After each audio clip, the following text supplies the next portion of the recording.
All right, welcome everybody to our fourth and final session in our ELPS and TELPAS series. This is best practices for incorporating language modalities across the curriculum, part 4, writing. And this is part of my spring 2021 series on language acquisition and vocabulary development for English learners. All right, that is handsome gentleman. That is me. I am Gabriel Verone. Two of y'all have been with me before. Veronica, welcome. We're glad that you're here for the first time. I am an instructional content coach working on the English learner support team at Region 11.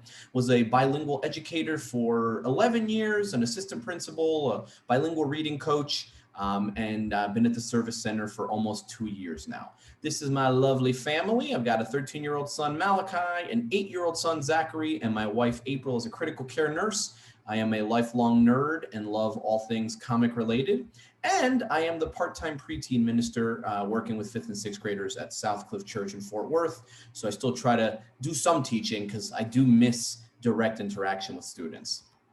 All right, our objectives for today, we are going to explore the connection between the ELPS and TELPAS, and we're going to look very specifically at some strategies for writing, including graphic organizers to help with the initial stages of writing, word walls and word banks to help with vocabulary choice and development, sentence stems to help students build foundations for academic writing and discourse, and last, editing and revising, okay?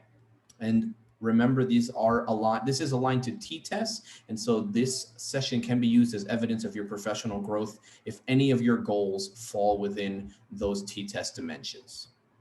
All right, now, I'm not going to read the little sticky note, but just know that TEA has released the ELPS, the English Language Proficiency Standards, and when we combine those with the TEKS, we can create comprehensible content and comprehensible input for language. And so when we combine those, we are basically doing our very best to address not only specific learning competencies, but also language proficiency. So let me see if I can grab the chat. There we go. Oh, wait, no, just kidding. All right, I'm gonna stop my share real quick, and I'm gonna drop 3 or 4 different resources that you can go ahead and open up, all right?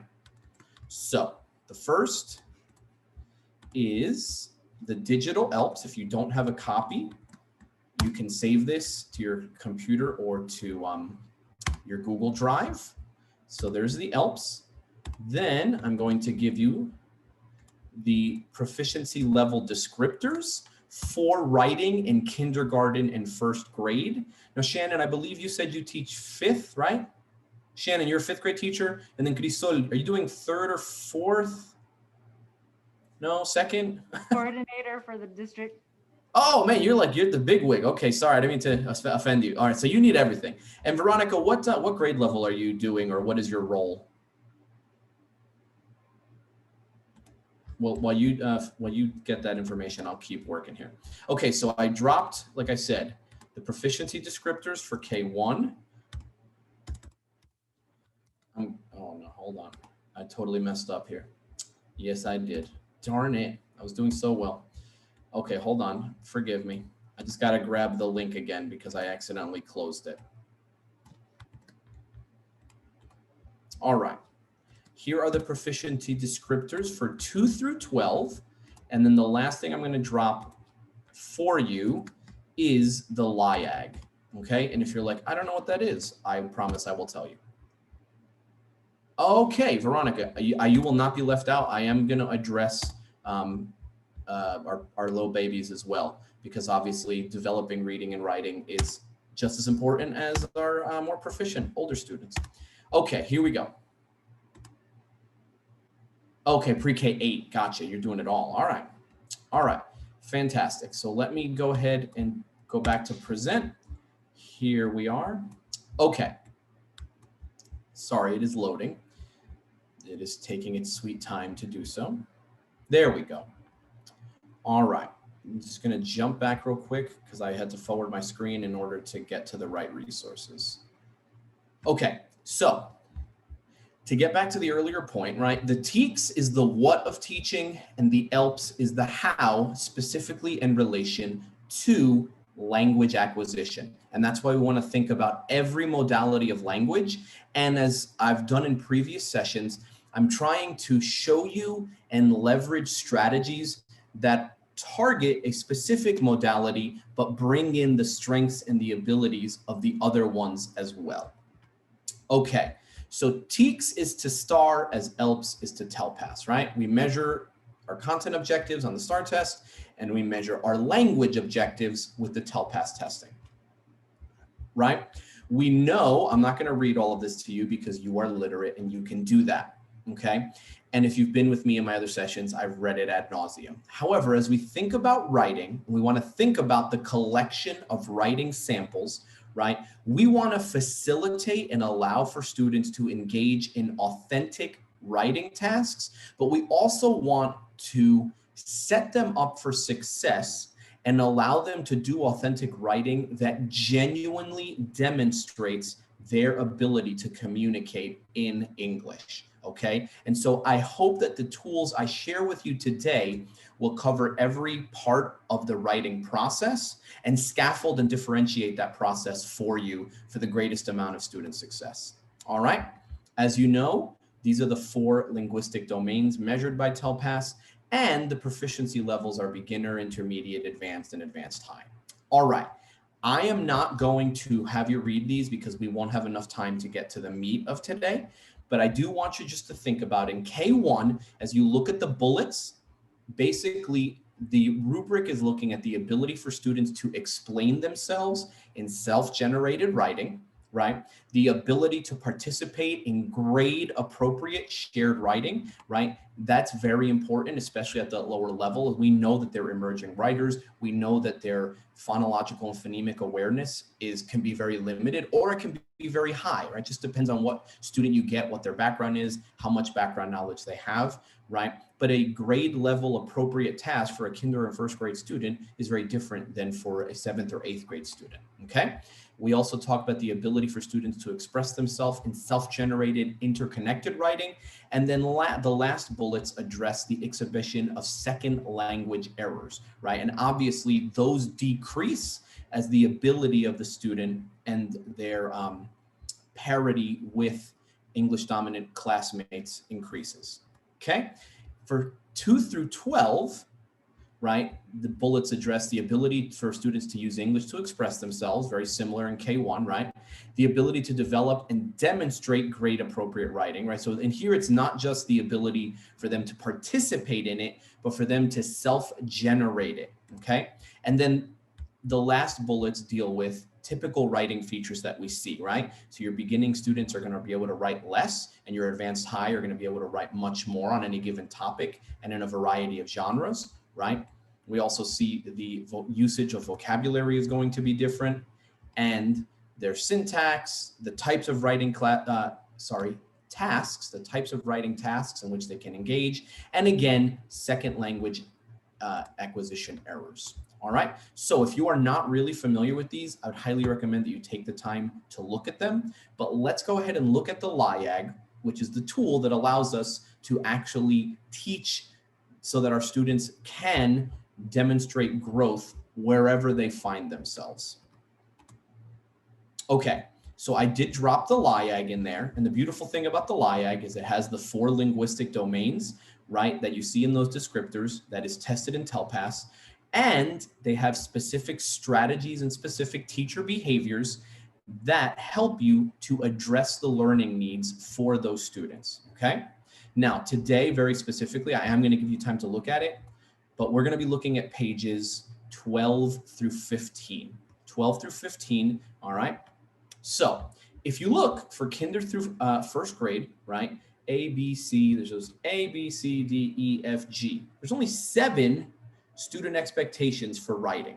That's it. This is not like the TEKS that are very, very long and very unwieldy because it covers a lot of subjects and a lot of information, right? And then it gives you some very simple, some very specific writing activities that allow you to meet the goals contained in the ELPS expectations for kindergarten and first grade, right? Similarly, A through G for 2 through 12. And if you'll notice, some of those writing activities are similar, okay? And then I want you to look at what are the suggested teacher behaviors for each grade level, okay? So I'm gonna go back here. I'm gonna let you look at the LIAG on your own, and you can look at the level that applies to you, right? If you are doing K1, like Shannon, you probably don't wanna look at that, right? So you can stick to the higher grade levels. Veronica, you're probably gonna wanna hit both of those, but I just want you to look at what are the recommended teacher behaviors and what similarities do you see between the recommended behaviors for lower grades and upper grades, okay? Any questions? We're looking at pages 12 through 15. You have 3 minutes, go.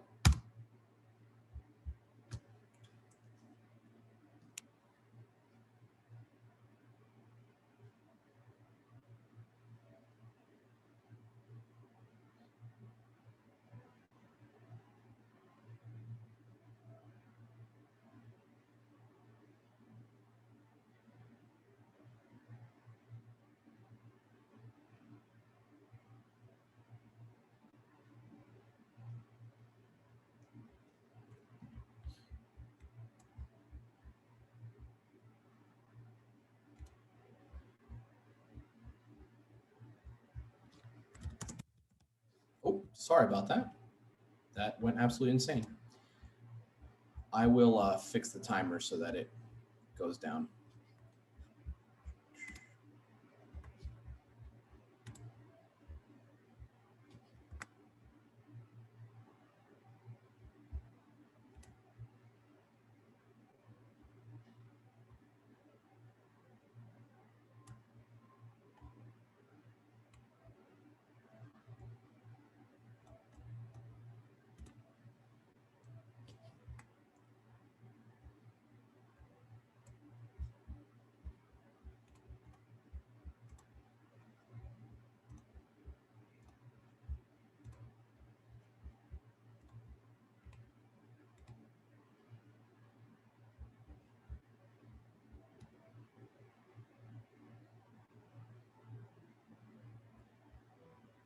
All right, well, the timer apparently, once I tried to type to someone in the chat, it went crazy.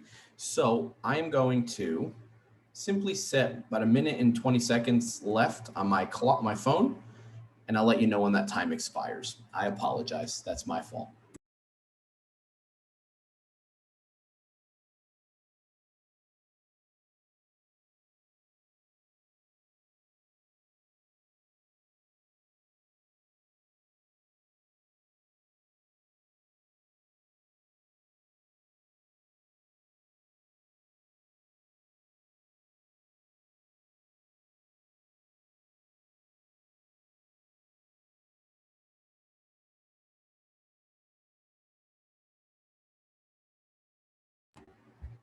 Hello, Marie, it is great to see you. I am dropping the link to the LIAG back into the chat for you. And there's about 30 seconds, unfortunately, but we are looking at pages 12 through 15 for the writing descriptors and strategies, okay?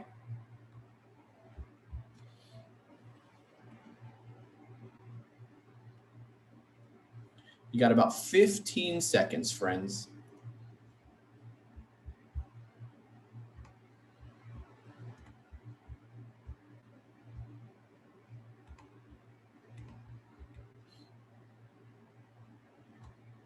All right, time is up.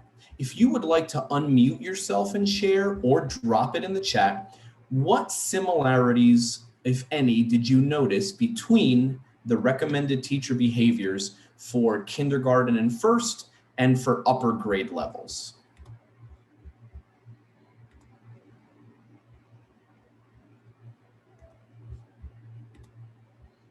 All right, Veronica said the use of graphic organizers, fantastic. Obviously, the complexity of those would change depending on the level of the student, but that's definitely a commonality. Anyone else? All right, if you want to drop that in the chat, I won't belabor the point. Let's continue on. So, thinking about shared writing, right? Thinking about writing that takes place including a group of people or pairs or small groups, right? This is a strategy that leverages the language ability of all of your kids and allows a child who maybe is a little more fluent in English to be a guide and a help to the child who is still developing. So I want to take a quick look at some journal writing in a kindergarten class and then journal writing at a secondary level. And again, these are simply two examples of hundreds of possible strategies, but I think that they both give you some really good ideas and show you how to leverage all of the strengths and all of the modalities that we have talked about up until this point. All right. So give me 1 second because I have to open that up in a separate window. All righty. I think I got it. All right. Here we go. And I will full screen this so you can see it clearly. All right.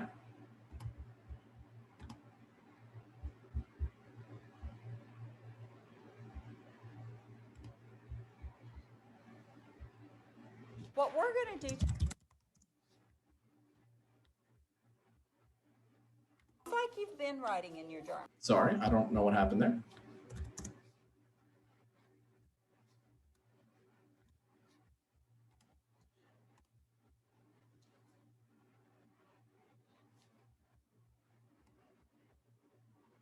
What we're going to do today is we're going to write in your journals, okay?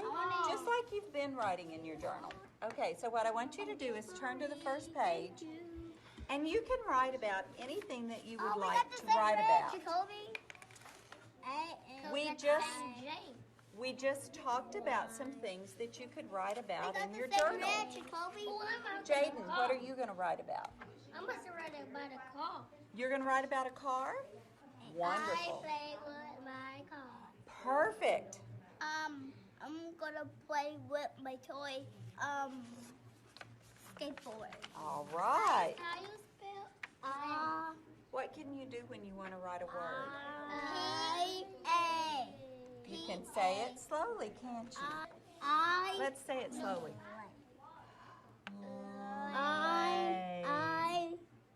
What do you hear?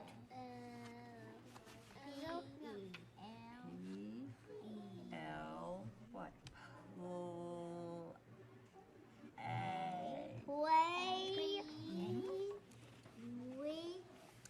What do you hear? Say it slowly. I want to Say it slowly. Now what I do? Now what Can you draw your picture to go with your story? Okay, I'm good. I did it. Wonderful. Can you draw your picture to go with your story? Is that what you want to write, Hayden? I've got 2 cats. Okay, can I write it right here? A bus tractor. It's not a bus tractor. Got Jaden, what you said about a bus tractor? Who said about a bus 2. tractor? A bus tractor. And because I don't have enough room to write cats And right my here, I'm going to brother- come back and go right What? Oh, you cats. What kind of car, Mama? What kind of car? And what you goes at got? the end? A period. Okay, so I've got 2 I'm cats. gonna Wonderful. All right, so before we move on to the secondary example of journal writing, what teacher behaviors did you notice the teacher exhibiting as she was working with the students to really help them be successful as possible during that writing task? And it's probably just easier if you go ahead and unmute yourself. So Shannon, you look, you're ready. A lot of patience. That's what I miss about, I grew up Catholic and then we became Southern Baptist, and sometimes you just need to do this. I'm sorry. I mean, those kids were all over the place. So she started picking out one by one to tell, so they could refocus on what exactly were you going to do? I mean, wow, I don't know what I would have done. Like, excuse me. She also affirmed their verbiage. Okay, right. So clearly these kids are in kinder, right? They're still learning their letters, their sounds. They're still learning print directionality, right? They are very much emerging writers, but she was very structured. She was very patient, right? She kept bringing them back to the task, but she also affirmed what they wanted to say, what they wanted to write. Okay, so what else did you notice in terms of how did she assist them in generating writing that maybe they were not able to do completely on their own because they are such emerging writers? I noticed her helping them to stretch out the words. My first year in teaching was pre-K, so it just, well, I forgot what it was like. And then I think at the end, I think she actually wrote what that little girl wanted to say. I think. I mean, it's hard. I was having a little trouble following her. Basically, the girl wrote, right? She did her invented writing, which she was capable of. And then the teacher did dictation to connect that to specific conventions of writing. Right. And then she also, I think, encouraged them to illustrate as well, which kind of goes along with that emerging reading skills. And so the thing is, you may not teach kinder, right? But the reality is, if you get a newcomer, you get a child from another country, right? They can come from anywhere, right? You might get an asylee, a refugee. A lot of those same strategies of having, using concrete, high use vocabulary. I guarantee you, because in other videos I've seen the same lady, right? She's got word walls, she's got places where they can refer to. And so these strategies are not just good for young emerging readers, they are also good for your English learners at any level if they come as a newcomer, right? Now, you're not gonna talk to a 16-year-old newcomer as if they're 4, obviously, but the strategy is the same. All right, let's go ahead and take a quick look at a secondary example. Here we go.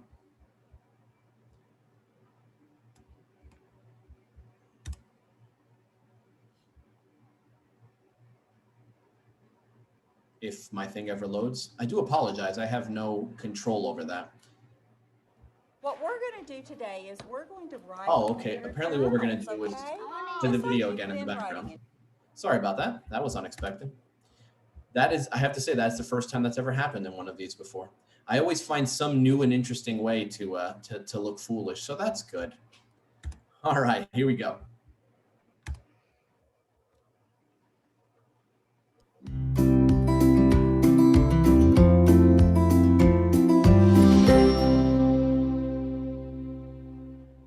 It's really nice for students to use Buddy Journal because they can see how another person views the subject material, and then they can kind of add their 2 cents, and it really brings in an opportunity for conversation about the content. When I am setting up a Buddy Journal, the first thing I need to do is figure out the questions that I want to ask the kids. I don't ask very many, max of 3. I have them partner up. Raise your hand. Good deal. Everybody knows who they are. Then they need to, in their journal, take 2 minutes to answer the question that I pose. So I can have different people answering different questions, like an A partner and a B partner. After the 2 minutes are up, the partners switch journals, and then they need to read and critique what the other person wrote. That can be saying, yeah, it's correct, and here's some extra information about it. Or it can say, this is incorrect, and let me help you get to that correct answer. We take 2 minutes there. Again, this is a no talking, it's only writing. Then they take their journals back at the end of the 2 minutes, and that's when they discuss. They talk to each other about what their answers was. They can defend it if they think the other person was critiquing incorrectly. And then that also really opens it up to a class discussion if we want it. If somebody can't decide, then I can have everybody in the class bring it up. So it's a great review tool.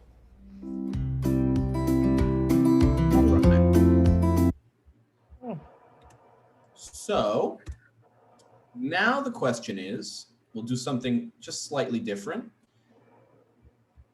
How did the teacher differentiate the journaling activity to make the students successful?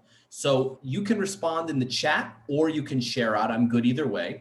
The teacher differentiated and scaffolded the activity by, or what are some of the 2 through 12 teacher behaviors that you noticed in the LIAG that you saw the teacher put into practice during the Buddy Journal activity? All right, so you can respond in the chat or you can unmute yourself, whatever makes you happy. And you can just respond to one of these, whichever one tickles your fancy more.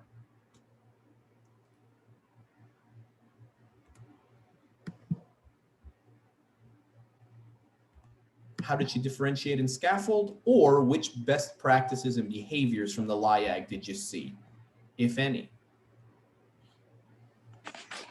So I saw that she differentiated and scaffolded by allowing them to share what they know about the topic, and then they got to discuss it and kind of help each other out to better understand some things or use some critical thinking if the answer maybe was incorrect. And then she allowed it to be opened up to whole class discussion. So everybody really got to own what they brought to the table, which is cool.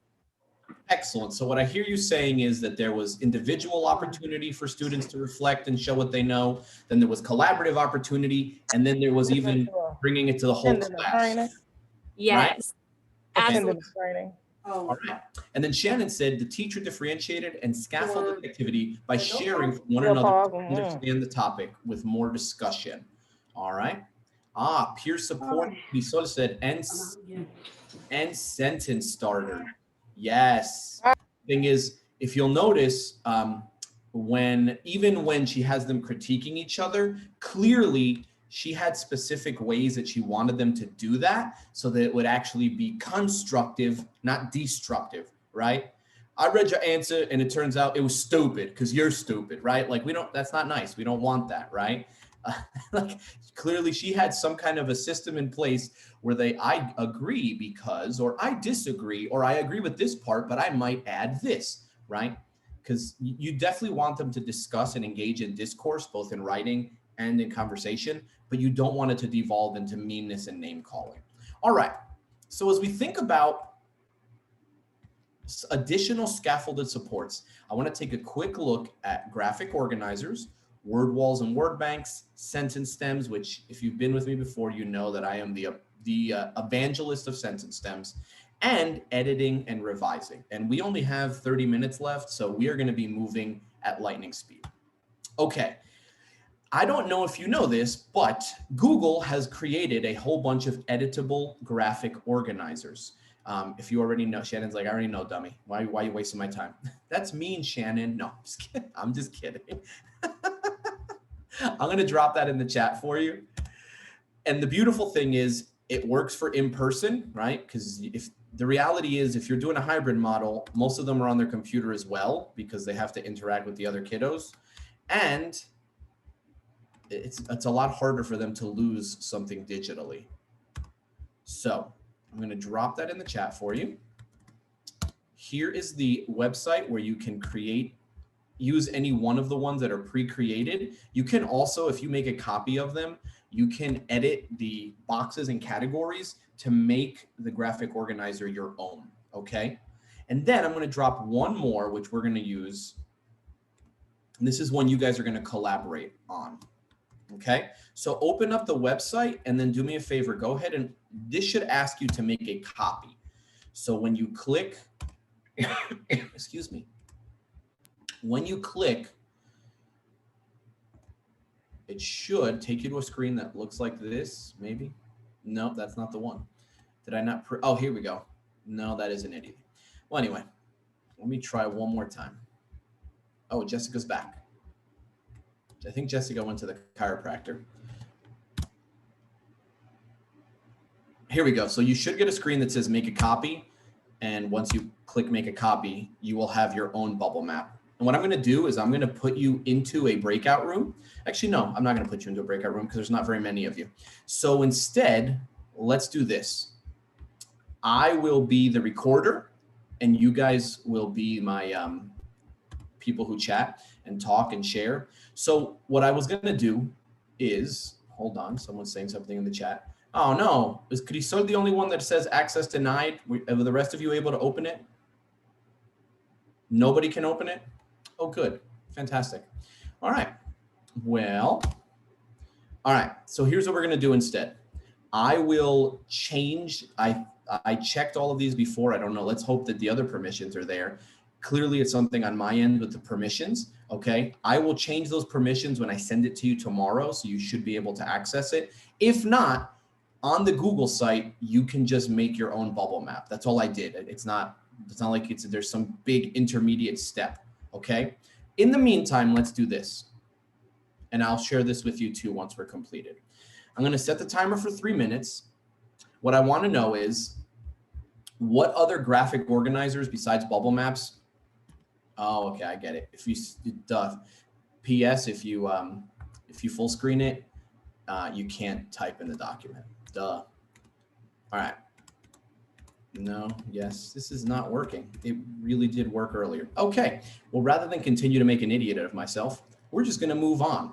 And I was going to have you collaborate there, but clearly I'm not because I'm incapable of it. That's embarrassing. Oh, well. So let's do this. Because I do want because what I found is a lot of times the participants have ideas and resources that I haven't heard of that maybe some of the others are not as familiar with. So just share out or drop in the chat. What are some other graphic organizers you found that like, hey, I'd never seen this. It was really cool. I want to share it with you. Or what are some other specific scaffolded writing supports that you have used at the planning stage as you are setting up the writing task and having students think about, generate ideas, pre-plan their writing? What are some other scaffolded supports that you have used? What are some specific graphic organizers? So you can drop that in the chat or you can share out. And I do apologize. Again, I check all this stuff and I make sure it works, and invariably something doesn't.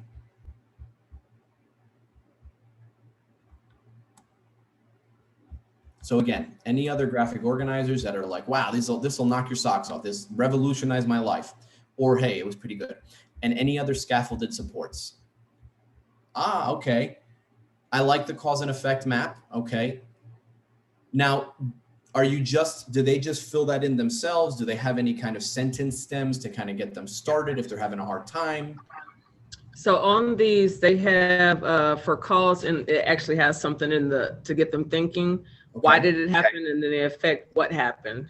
Okay. So it has those on all three that they can fill out for the cause and effect. And oh, go ahead. I'm sorry. Oh, no, go ahead. I have several. I was going to say that I would have had you collaborate and just drop it in there. So if there are any that you want to send to me and I can share them out for the good of the group, please feel free to do that. You can just respond to the email I send you, and then I can send it to everyone else. All right, thank you so much, Shannon. Anyone else have any resources or scaffolded supports that they use that they have found to be effective?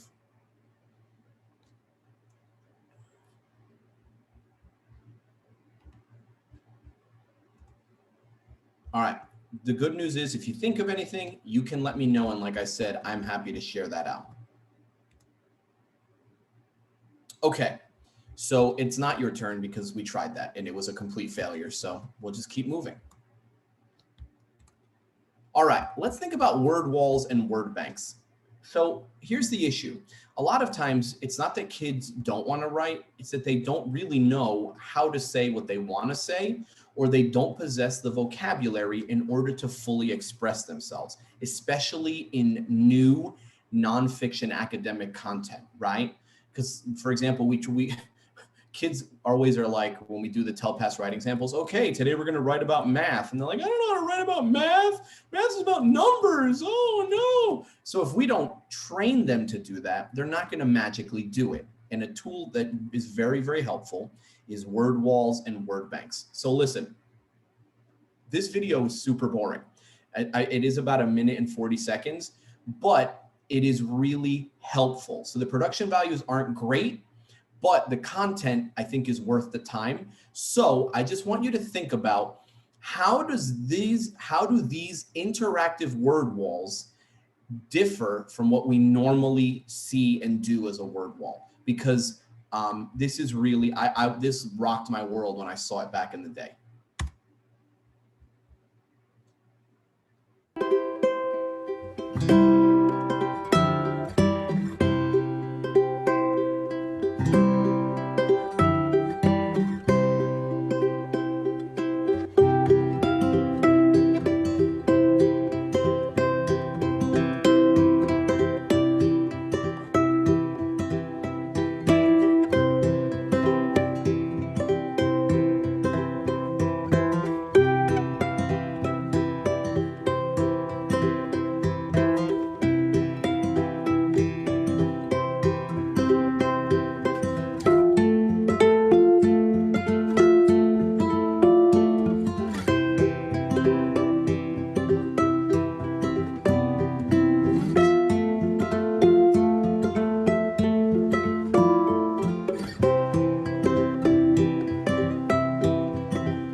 So as you can see, really an interactive word wall, and I do a whole session on this, so like you're not going to learn magically in 2 minutes. But the bottom line is thinking about what are the key terms that are necessary to understand this concept or unit, and then basically creating a living graphic organizer that you do some direct teach, that students work on collaboratively, and then designing activities that build off of that knowledge. And just imagine if you were to do, you know, a data table word wall on soil samples, right? If they did the properties of the soil and where they found the soil and the collections that they did, once you actually have them do a writing task, it's now much more simple because they have experienced and explored and built a lot of that knowledge already. Okay, you be quiet. There we go. So again, it's thematic or unit based. It looks like a graphic organizer. Students create it and it's student centered, right? That doesn't mean they do it all by themselves. They do it with guidance based on you helping them. But here's the key. It changes with units, right? And you're like, well, but what if I build this beautiful word wall and then what am I going to do with it? Well, you take a picture of it and you stick it in the word wall binder and there it is. Or you make a Google folder and then here's our word wall for electricity. Here's our word wall for force and motion. Here's our word wall for grammar, whatever it might be, okay? Then you have words, pictures, and you can even have real objects, okay? And again, the words are related to specific teaks, okay? Now, like I said, you can find, if you just put, you'll have the link to the video in the presentation, but it has the 5 steps and it really is well worth your time. Okay, now, some of you I think have already done this with me, but I really love this strategy, okay? Because if we think about how do I get my kids to write how concepts and words are interconnected to a larger theme or idea, especially in nonfiction, building block cards help us do that, right? So I choose a few content-specific words that are related, okay? Those are my building block cards. Then the mortar that holds those blocks or bricks together are some other connecting and transition words that I provide to students. And then I tell them, I want you to write 1 or 2 sentences that tell me how these 5 words go together and include as many of these as you feel are appropriate, okay? So if I think about the life cycle of a butterfly, and I think of these 5 words, students might say, a butterfly begins, that's one of my extra words here, as a caterpillar, and then a chrysalis forms. It is now called a pupa, and then it breaks, oh my gosh, really? It breaks out as a butterfly. This process is called metamorphosis. So you see, the students have to understand these concepts first, right? This is a summation activity, all right? So we are going to hopefully maybe practice this right now if you can actually get into this document. So let's see if you can. Please, sweet Jesus, let them get in. I beg you. All right. So you should, Lord willing. Gabriel, Yes, ma'am. I thought I was the only person that used that phrase, sweet Jesus. Well, I guess birds of a feather, right? Great minds think alike, Veronica. So My students know I get frustrated when I use that phrase. They're like, oh, Ms. Holloway's. Well, Crisol and Shannon, right? Last time you guys were with me, I didn't think I was this much of a disaster, right? I think it went a little better. It's totally my fault, Gabriel. Yes. I threw you when I showed up late, and I'm covered in paint too. So it's me. Blame is like a Christmas gift. It's better to give than to receive. So I'll let you have all of it. Exactly. There you go. Were you all able to open it? Still no? No, why? Oh my gosh. Okay, there's only We've 5 been of y'all. blaming Mercury retrograde over here because all technology has failed us. I don't understand. So go ahead and ask me. There's only 5 of y'all, or 4 of y'all. So go ahead, 5. Go ahead and ask me for permission. Just request access, and I'll hit the button real quick. Okay. I am so sorry. I don't know why this happened. All right, I'm opening the sharing settings. So that's the thing is, it says editor. I'm looking at it right now, and it says anyone with the link should be an editor. Oh, yeah. Okay, Shannon, I just gave you permission. Access, yep, give access. I do not understand. Okay.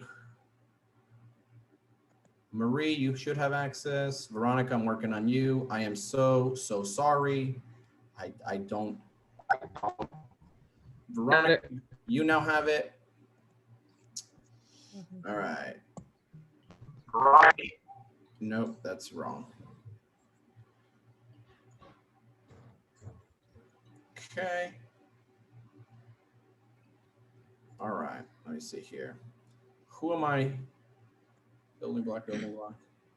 Crisol, I thought I just gave it to you because you're Ariola C. Oh yeah, you got it? Okay. Is there anyone that I missed? Did I get everybody? Okay. So here's how this works. You're gonna open it up and come on. Hold on, I just realized you guys can't see anything because I haven't shared my screen. All right, beautiful. So what you would do, and again, I would normally put you in a couple of breakout rooms, but there's only 5 of you, so there's really no reason. But basically, I have created a building block activity, right? We're looking at scaffolded writing supports, graphic organizers, word walls, sentence stems, editing and revising. So these are all the things that we are looking at today, right? And then I've given you some non-content specific words that allow you to make connections between these, okay? I'm not gonna read all of those to you, but basically what I would want you to do, okay? Marie, you're number 1, okay? Shannon, you'll be number 2. Grisol, you'll be number 3. You just go with the slide. Veronica, you're number 4. And Jessica, you would be number 5, okay? And if you're doing this on your phone, this is almost impossible. Don't try, it won't work. And what I want you to do is take 2 minutes, write 1 or 2 sentences that connect these 5 words and tell me what they are and how to use them, and use as many of these words down here as you need, right? So scaffolded, oh, Marie, I'm sorry, I'm writing in yours. My bad. I'll go down to number 6. Number 6 will be me. Right? You can do mine, and then mine will be done. No, that's not gonna happen. I mean, I'm having a hard enough time doing my own work. Can't do yours. You're watching me crash and burn in real time here. Scaffolded writing supports our strategies, right? See what I mean? So you see how I'm doing here?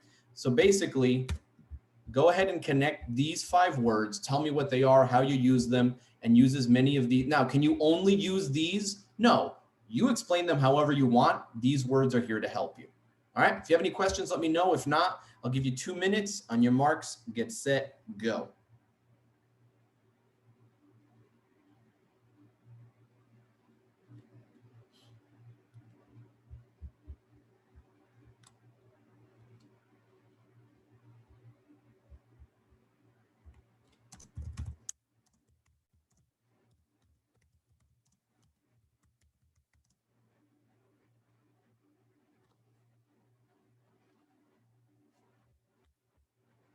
And I'm trying not to zoom in on y'all's because I don't want to single anyone out as they're trying to do this in real time. That seems mean.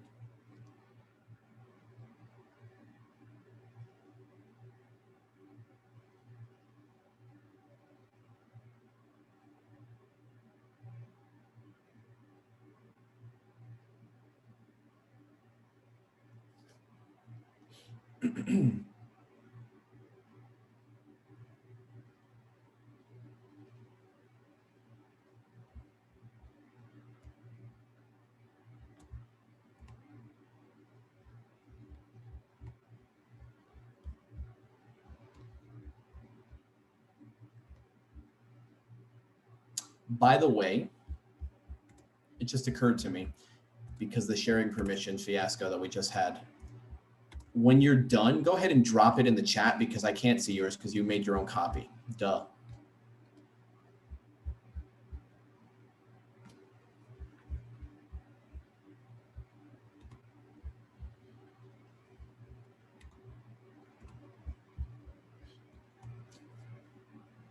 You got about 30 more seconds. I realize that's not a lot of time, but I want to make sure I get you out on time.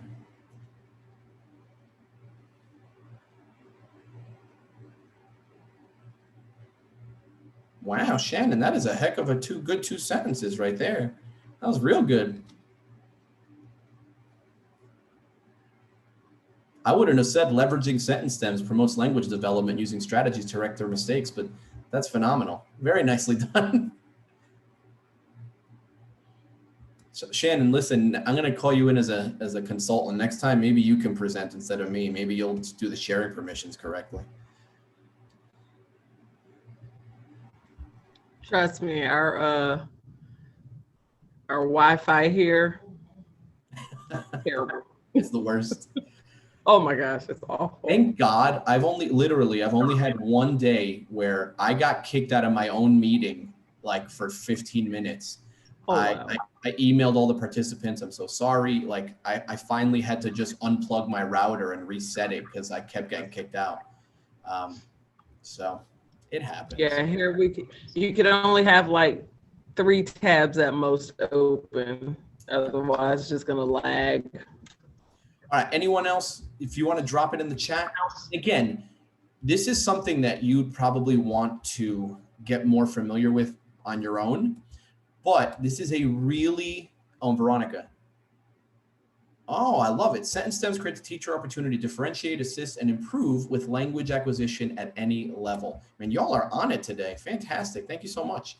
So I hope that you can see the utility of something like this, right? Because you're taking key terms, right?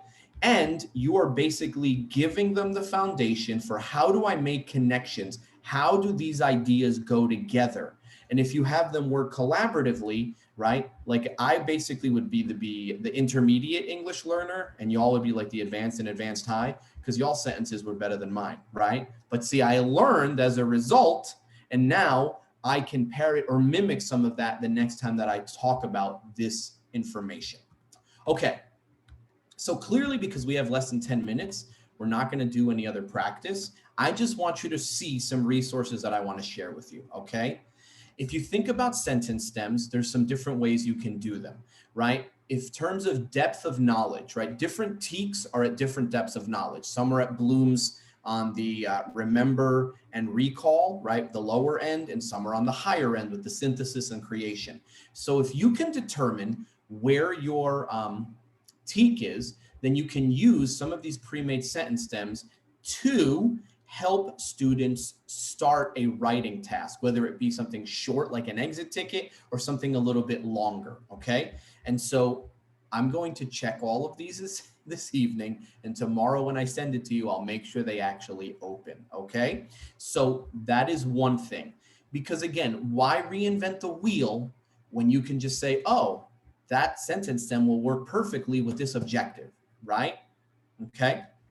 Similarly, there are some stems that are ready-made for certain tasks. If I want to access prior knowledge, let's say I'm doing a KWL chart, I already know blank, right? Or what does this picture remind you of, children? This picture reminds me of, there you go, okay? And if you have any bilingual teachers that you're friends with, you can share the Spanish version of those stems as well, okay?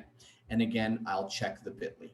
All right, then lastly, as we think about editing and revising, okay? We talked about graphic organizers to help children start their writing. We talked about word walls and word banks to give them tools to elaborate on their writing, right? Sentence stems will also help them to formulate good academic written discourse, okay? And then lastly, when students are done, because this is really like, my wife was working with my son on one of his writing tasks for school. I walk in the door and he's crying. I mean, my wife's sitting there helping him and he's like, kids get really offended when like their writing isn't perfect the first time. And I was like, bro, I'm doing an hour-long presentation. You know how many hours it took me to do it? Like 7. And I still did, I should have taken another hour because half the links didn't work. So you have to edit and revise. Now, here's what I will tell you.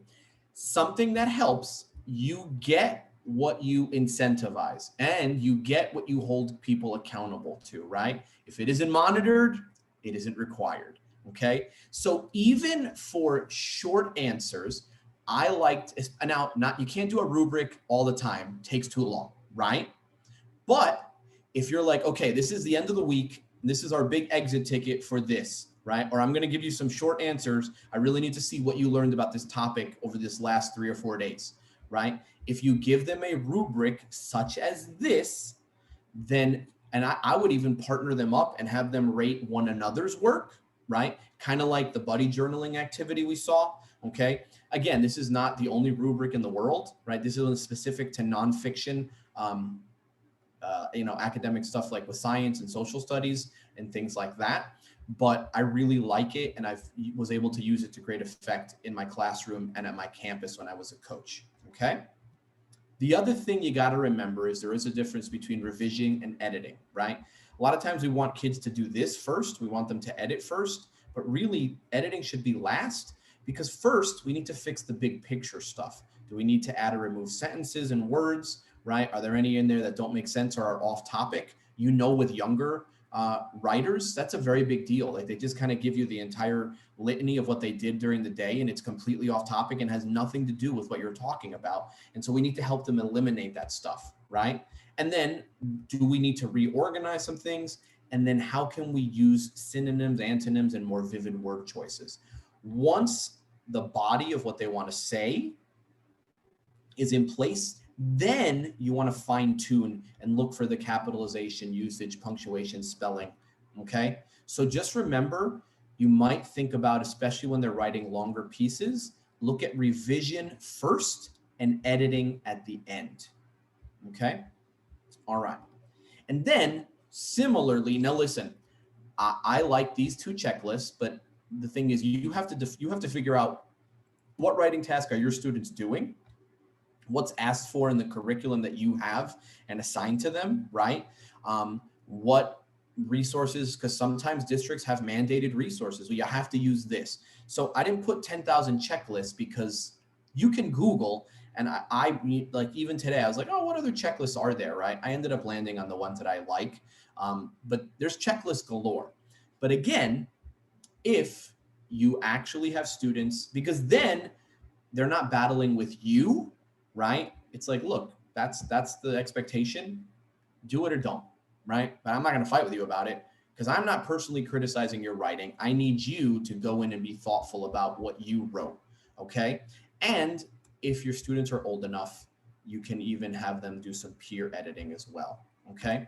Now, what I do like is, even for littles, right? Even for our pre-K, K1, 2, or for newcomers that don't have any written or spoken English, it's okay to use checklists that have pictures, right? That is a good first step.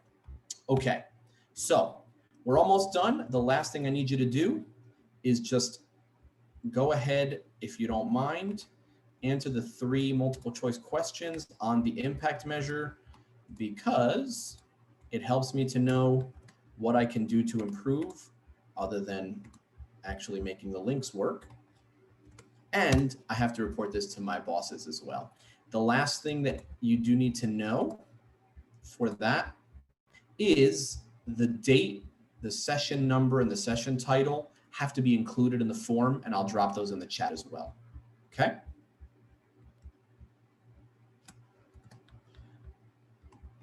People usually finish that in a minute or 2, so I don't think it's too onerous. All right.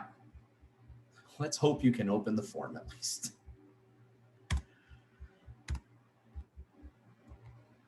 Oops.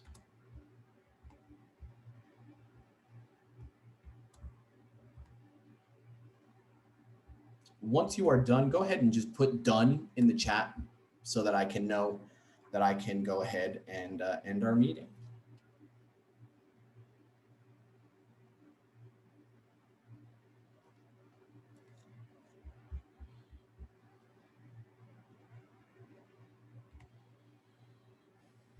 Thank you, Crisol. Thank you, Marie.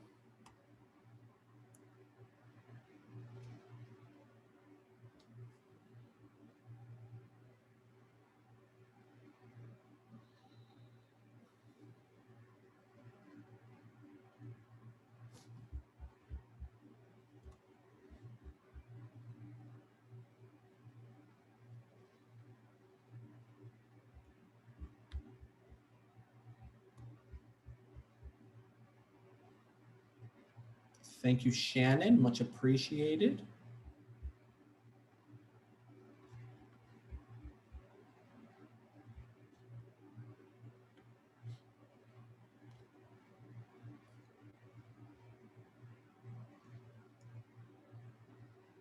Oh, Jessica, yes, please don't fill out any forms when you're driving. That's not a good idea. Please don't.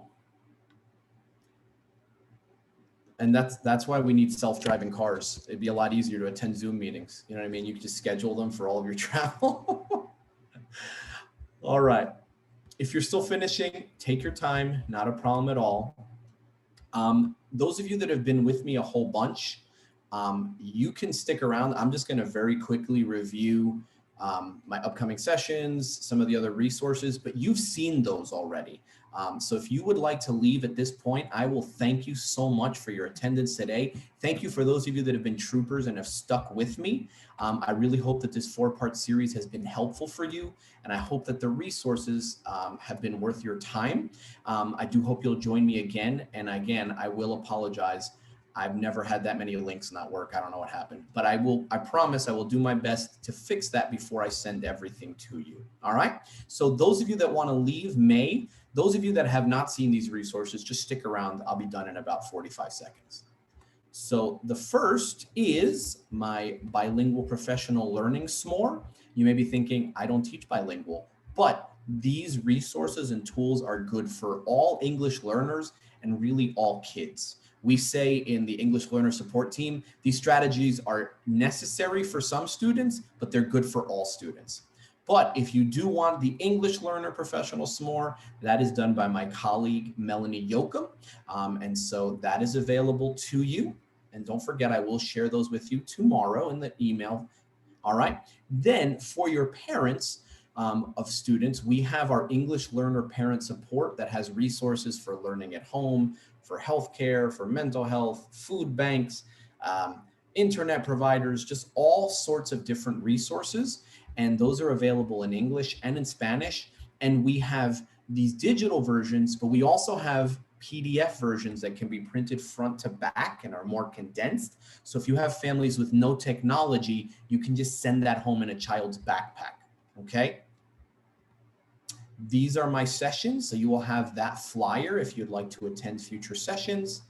And lastly, all the information I shared with you, how to follow us on YouTube, on Facebook, on Twitter, all of the signups for those s'mores, these will all be live links that will be in the PDF for you. All right, that concludes our session for today. I am going to go ahead and stop the recording.